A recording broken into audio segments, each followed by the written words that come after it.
It's Friday, August 26th. Let's talk PlayStation. Yeah, we got some stuff to talk about this week. Alright, so really we should, let's do the small stuff first, and then we'll get to, the obvious stuff. So the one thing we were talking about recently and is now confirmed, PlayStation Network is getting two-step verifications, pretty much fully rolled out now, no matter where you are, especially in the US. You can go to PlayStation.com right now and sign up for two-step verification. They'll send you a little code to your phone number. Enter that in, and you'll get it all set up. If you're at all, if you're the kind of person that has a credit card on PSN or is even remotely concerned with these sort of things, which you should be, I encourage you guys to go sign up and do it. Another thing that we heard about that we now know is confirmed, PlayStation Now is coming to PC. Sony officially confirmed that. That was a rumor at the time when we talked about that. They said they were going to announce it August 23rd, and that's exactly what they did. So PlayStation Now is available on PC. Actually, right now it's available on PC in the Netherlands, Belgium, and the United Kingdom. It'll be shortly rolled out to other territories in the US, not that long after. Sony hasn't given a firm date. They also announced a little USB dongle you can buy for about $25. This will actually make the DualShock 4 wireless to PC, which, if you don't have it and you don't want it, you would still have to connect via a USB cord, which is not necessarily a big problem, but if you want the convenience, the option's there. No support on, no info on Mac support or anything like that if you care about that. But yeah, this is kind of what we talked about at the time, which is that this is actually a pretty good move for Sony, and a lot of people, of course, fanboys and all that, ridiculous nonsense. Oh, how would you do this to console gamers? And this is fucking stupid. Oh, now PC people can play PlayStation exclusives. It actually is a very smart move for Sony. And again, it's on their terms. It's their service. The money goes into their pockets, and Sony is a business, they want to make money, and Sony has all these intellectual properties that would make a lot of sense to be played on other platforms. And it's again, it's still PlayStation, essentially. Of course, you're playing it on PC, you're streaming it. If you want to get super technical, people are still technically playing it on PlayStation 3s because they're being played remotely on PlayStation 3s from far, far away. But yes, it makes a lot of sense for Sony. I just think, I hope Sony finds a good balance for this, and if, like we were talking about 5-10 years down the line, hopefully PlayStation Now is still around and still relevant because, it gets a lot of flack, but it has so much potential. There's 400 PlayStation 3 games on there right now, and just a monthly subscription gives you access to all of them. And granted, it's a higher price to, swallow. I mean, it has a proposition value for some people. Not most people, maybe not all people, but it is a attractive service for some. And while we're on the topic of tough things to swallow, not a sexual innuendo, I swear, for the first time since the service's launch in 2010, PlayStation Plus is getting a price increase, which certainly is not fantastic news. So this is happening in the US and Canada. So yearly subscriptions, PlayStation Plus, it's going to $60 in North America, used to be, or $60 in the United States, used to be $50. For Canada, it's going up to $70. 3-month subscription for the US, it's going up to $25. For Canada, it's going up to $30. The month-by-month subscription in the US is staying at $10, but in Canada, it's going up to $12. So certainly, this is not great news. It's never awesome news when the service gets a price increase. Sony actually commented saying that it's because of market conditions, which could mean a number of things. One thing being inflation, which was a real thing. It definitely has happened over the past 6 years since 2010. Also, maybe it's, again, who knows what it means on Sony's end. Maybe they're not happy with the price ratio of the investment they're doing into giving away the free games or something, or their network infrastructure or something like that. Who knows? Probably a bunch of bullshit, because obviously, and this is kind of what it goes into, is that this is probably the worst time for Sony to do something like this, because for the past 8 months to a year, maybe a little bit longer than that, Sony's been getting extreme flack for PlayStation Plus, in particular the free games they're offering. And we did a Ryan on Gaming topic about this when it comes to how people are complaining about the free games on PlayStation Plus, and I stand by it at the time where it was in that video we more or less said people are being fucking huge babies about it, and they're complaining and moaning and bitching about everything. They expect brand new $60 games to be given away for free and all this nonsense. And if you look at the metrics and if you look at review scores and everything, which is kind of the most fair way to look at it, Sony typically always gave away decent to good games. They never necessarily ever gave away bad games, and that is more or less still kind of the case now. if you like say look at review scores or something like that, but like at the end of the day, people just kind of dictate what the reality is, and it seems like a lot of people are just not happy with the PlayStation Plus games that Sony's offering. People just are giving them like a lot of shit for it. So this was like the worst time to do it, really. Hopefully this means like, you know, better games will start being released on the service for free. You know, they do still do the vote thing for what people want on the service. Maybe they'll give more attention to the older platforms. I mean, who knows? But also keep in mind at the end of the day, because we are gamers and a lot of gamers still, like we just mentioned, love to complain and moan about stuff. It really isn't that much. So like let's be a little realistic here. If a $10 price increase over a year's length of time is too much for you, then you've got too many fucking problems on your own hands to begin with. You know, if you're paying month by month, I don't know why you'd want to do that unless you just care for the 1 month or something, which that's fine. You know, I mean, like, it isn't that much, but obviously it still sucks that it's a price increase. Valid points. All right, now let's just get right into it, which is that the PS4 Slim was straight up leaked this past week, like crazy. I'm talking crazy.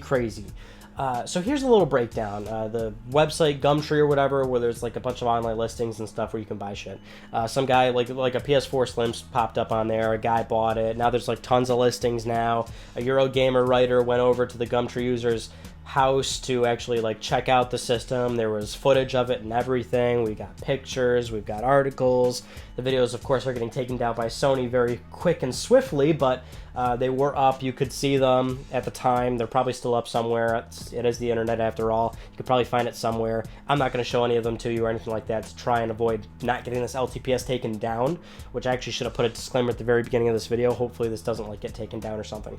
But it's like, it's legit. There's no ifs, ands, or buts about this. There's no, oh, maybe it's a rumor or something. PS4 Slim's real, and we know exactly what it looks like. I've probably been showing you, like, pictures of it already, the ones that have been out, and that's exactly what this is. So it's not Neo or anything. This is not an improved PS4, just a regular PlayStation 4. And we know this also because apparently PS4 consoles, that production is ceasing. Shipments have stopped for that console. This will be the new replacement, as Sony typically does when they slim down their hardware.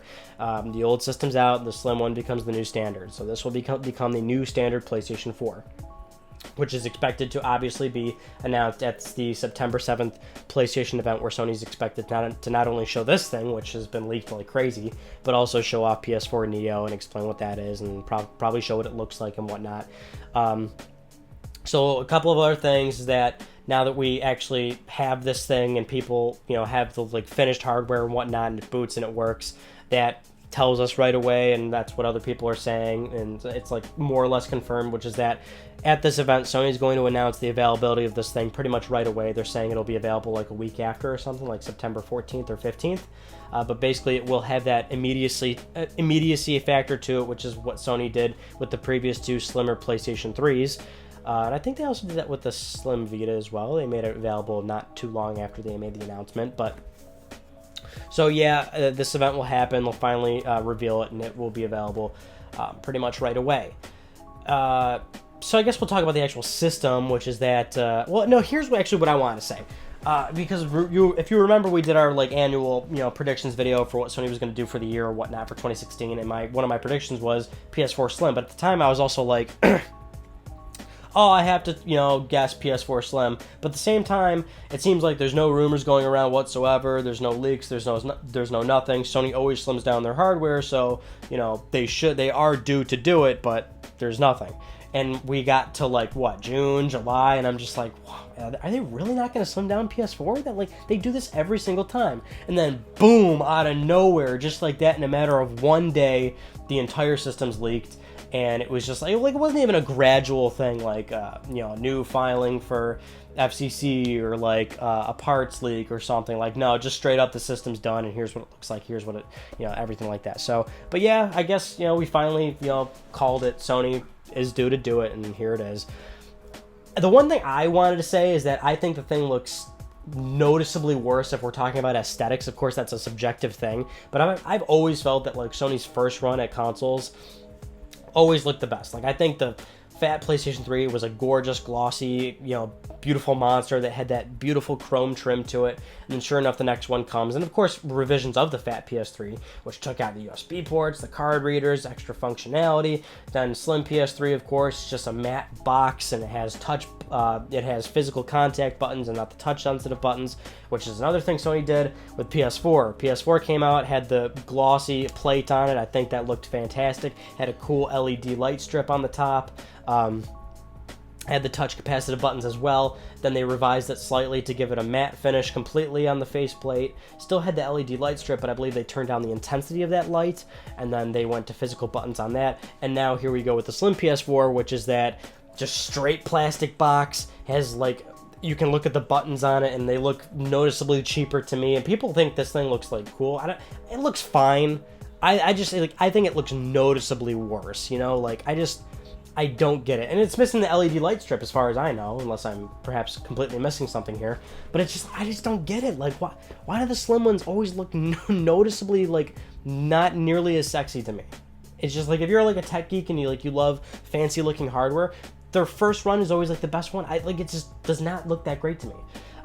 The one thing they changed, which I actually really like this, the DualShock 4 pretty much still looks like a DualShock 4, but they added a little light strip to the very top of the touchpad. It's not a new light, by the way. It's just like a little pass-through that uses the existing light, the existing light bar, so the light just passes through a different exit now, which I think is kind of a no-brainer. Like, people are looking at this going, oh, it's dumb or whatever, and it makes sense, right? I mean, the light bar actually has some pretty cool functionality with certain games where it changes according to the environment, or maybe your health bar or something. I always thought that was cool, but you can't fucking see it because you're playing it and the controller's facing the TV. And now it can actually face you, and you can actually, glance at it or notice it or whatnot in your peripheral vision. Just a nice little touch, right? It's nothing major, but it just makes sense. Also, of course, when it's on a table or something, you can identify players because the colors change depending on how many controllers you have connected to the system. Like, it just makes sense. And that's pretty much it for slim PS4. So I guess it's just a matter of waiting. And this was like totally expected, by the way. I mean, that's another thing that was really worrying me. It was like, how are they not doing PS4 Slim? Because if they did, this thing would definitely get leaked, because Sony can never hold secrets. They just can't. And that was like another thing I mentioned. They never hold their secrets. It's not often that they do hold secrets, and that's why that, like, what was it? It was just last year's E3, right? Or was it the E3 before? No, it was last year's, where they had just those 3 bomb drop announcements. It's like, boom, boom, boom, and it was like, whoa, where did all this come from?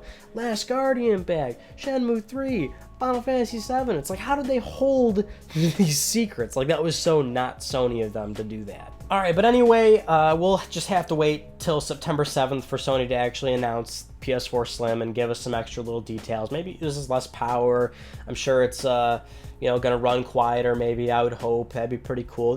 That's the thing, is that even though they look noticeably worse to me, at the very least, they always run marginally better than the previous generation of PlayStation hardware. So that'll be all well and good. And as always, by the way, as we always do on this channel, when Sony revises their hardware, I will buy it right away so we can do a few videos on it. I'll show you how to change the hard drive on it. We'll do some close-ups, some comparisons, all that jazz. I always do that with a major PlayStation revision, so keep that in mind as well. And, of course, PS4 Neo, and that's another thing I guess we should say, is that, we have PS4 Slim, like, straight up leaked, right? We still don't know what Neo looks like.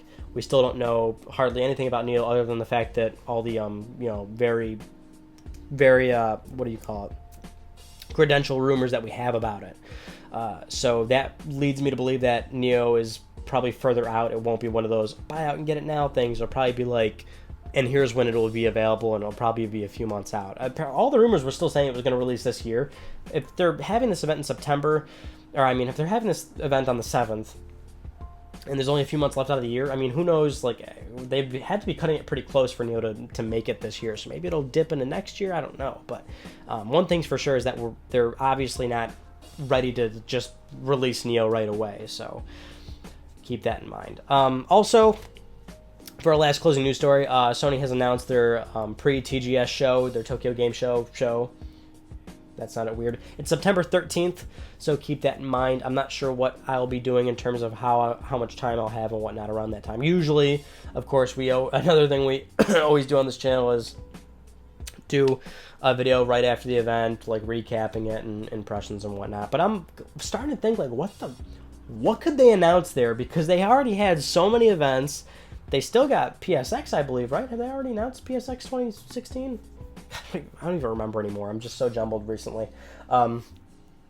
You know, they got all these events. They're just going to be they would have just finished wrapping up PS4 Slim and PS4 Neo at that point, because that's on the 7th. So on the 13th, I really don't know what the hell they're going to announce at TGS. But typically the past few TGS shows, they haven't been like super substantial for Sony, so it might just be like some rehash stuff, some new footage and whatnot. We'll see when it happens. All right, those are just some of the news stories I want to talk about with you guys this week.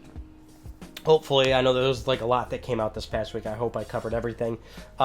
If you didn't notice, there was no Ryan on Gaming because we uploaded a video game teacher. So if you're new to the channel or something, or if you don't remember what these are, this is where I take some of my friends. Usually it's my friend Brandon, and I show him how to play a certain video game that he's never played before. And this time it was MotorStorm, so I show him how to play MotorStorm. It was actually a long video too. As always, I'm laughing my ass off. It's really funny. He sucks at games. I try to help him out, but it's not very good. He crashes and everything.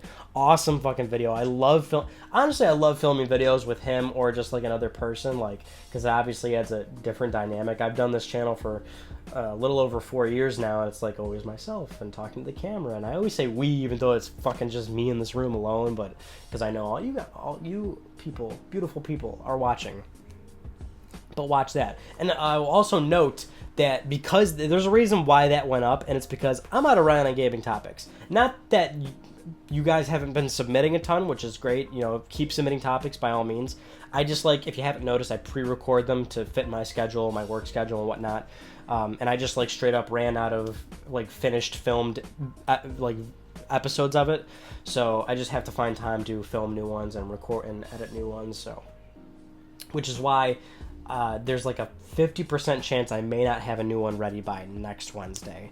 So just keep that in mind. I will try to like stay on schedule. We haven't missed a Ryan on Gaming video in a while. It's been a pretty good streak. If we ever miss one, it's usually because I just have another video to put in place. But just a little FYI. That concludes this week's episode of Let's Talk PlayStation. I'm Ryan Bujnovksy. Thank you all so much for talking with me, and I'll see you guys next Friday.